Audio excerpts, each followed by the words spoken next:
welcome to what is sure to be another brilliant, enthralling, fantastic episode of Level 3. I am Jamie, I am your gamer friend in the gaming world. Guide, I don't know, whatever you want to call me is fine, as long as it's nice. Anyway, I'm not here alone today. I am with a brilliant, fantastic, awesome gamer. You, yes, it's you that I'm with today. It's just you and me, just hanging out. Listen to today's show. We're talking about iPhone stuff. We've got a couple of reviews and also a look at what's coming out this year. I'll be back soon. Right now, here's this.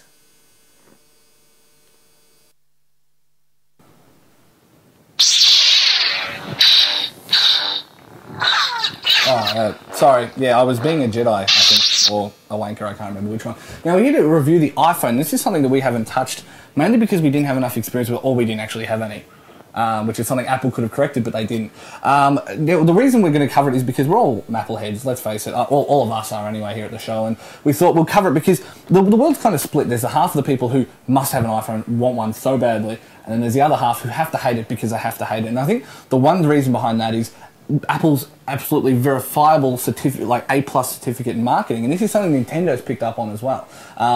They have just marketed this thing to death. And I mean, with the iPhone sales that happened last year, especially with the 3G one, I think they kind of won when it's all said and done. Now, I'll get down to the actual technical side of it. You can make phone calls, of course, being a phone. Who would have thought? You know, who wants a phone that actually makes calls nowadays? And the sound quality is pretty clear. You can actually hear people talking, which is always handy when you're making a phone call.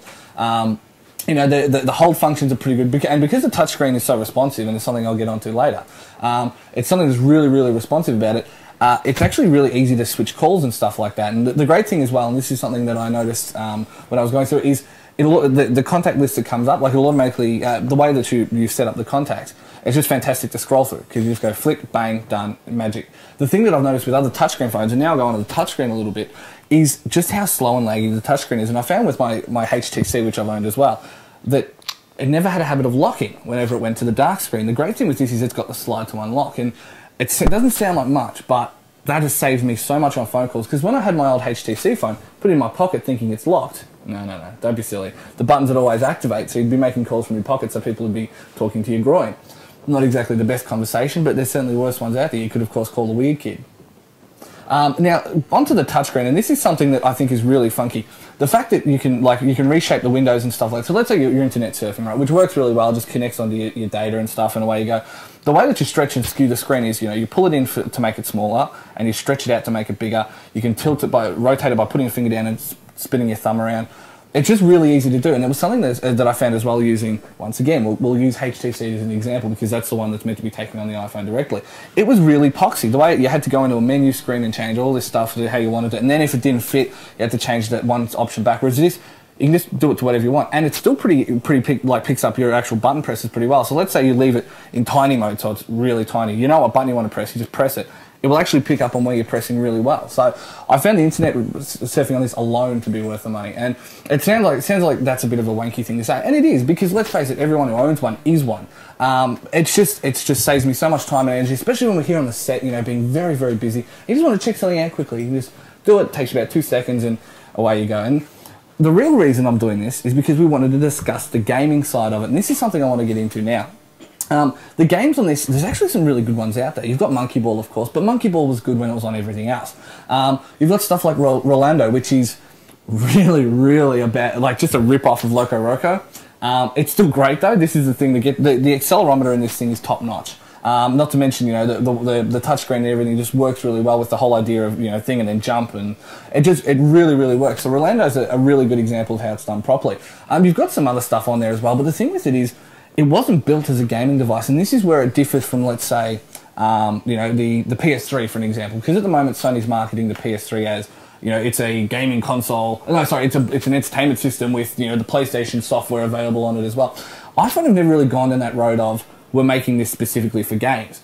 Yet, through the application system, and there's some great applications out there. I mean, you got the lightsaber one if you want to be a little bit of an idiot and stuff, and there's some really like, you know, weak application, like really, not weak, but really kind of stupid, gimmicky applications like that. And then there's some really good ones, stuff like, you know, currency converters, things like that work really well and connect like live as you're on the thing. So if the actual rate changes, so let's say there's a massive downturn in the market like there has been recently, you'll know about it straight away. Your iPhone will transmit the data straight across. You can check things like Facebook and all that kind of thing. And I think the application, the development kits that go out with the Apple thing are really good. The only thing that's really annoying is the fact that there's so much crap on there. I mean, it's a vetted process. The one thing that Apple have always been big on is digital rights management. And this is something that annoys me about the App Store at the same time. Everything has to be approved by Apple. So everything you put through goes through a certification period. So you put it up, they certify it, and in that, if it's good enough, or if it, you know, meets certain standards, or it doesn't have as many complaints about it, or it's not ripping anything off, it stays online. But at the moment, it's just really easy to exploit that, make a quick buck, pull it off the market. Like there was one, for example, someone was telling me about the iSmoke, and there's, you know, you can pretend to make cigarettes and stuff, which is bad because, you know, kids don't smoke, it's not good for your health. Now that I've got the community service announcement out of the way, I can keep going. There was one on there, and it was a complete rip-off, and it used the same name, just added like a little bit onto the end. So iSmoke with bleh, and you know, you go to buy that thinking it's the one that everyone's talking about.